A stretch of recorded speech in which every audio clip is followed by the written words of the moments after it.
আমরা যারা ঘরে থাকি তাদের যে কখন কাজ করতে করতে সময় পেরিয়ে যায় আমরা কখনোই বুঝতে পারি না।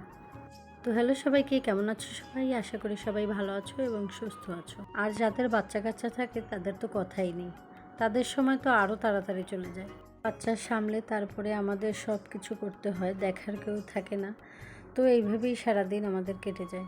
তো আমার ছেলে গেছে স্কুলে, তাই এই ফাঁকে আমি ঘরের সব কাজবাজ করে একদম রেডি থাকি, কারণ ও আসলে আমাকে সময় দিতে হয়। তো এই কারণে আমি ও আসার আগেই সব কাজ শেষ করে ফেলি, কারণ 12টার মধ্যে ওর স্কুল ছুটি হয়। তো আমি 12টার মধ্যেই সব রান্নাবান্না, ঘর গোছানো সব কিছু কমপ্লিট করি। একা থাকলে বাচ্চাকে সময় দেওয়ার কেউ থাকে না, তাই সব কিছু ম্যানেজ করে ওকেও সময় দিতে হয়। কারণ আমরা যেমন একা থাকতে পছন্দ করি না সব সময়, ওদের বেলায় তাই। ওরা তো বাচ্চা, ওদের তো একদমই না।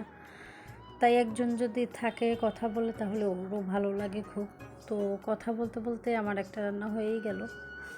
তেলাপিয়া মাছ দিয়ে আলু দিয়ে ঝোল করেছিলাম জিরে বাটা দিয়ে, একদম সিম্পল এবং হালকা পাতলা রান্না করেছিলাম।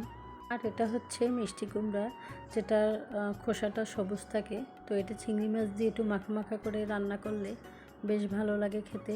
বাচ্চা এবং বড় সবাই হয়তো এটা পছন্দ করে। মিষ্টি কুমড়া তো আসলে সবারই অনেক পছন্দ। তো আমি তো এভাবেই রান্না করি। তো আমার ছেলেও খুব পছন্দ করে। আর উঠানের আগে একটু চিনি দিলেই হয়ে যাবে, একটু মিষ্টি মিষ্টি না হলে খেতেও ভালো লাগে না। তো ধন্যবাদ সবাই।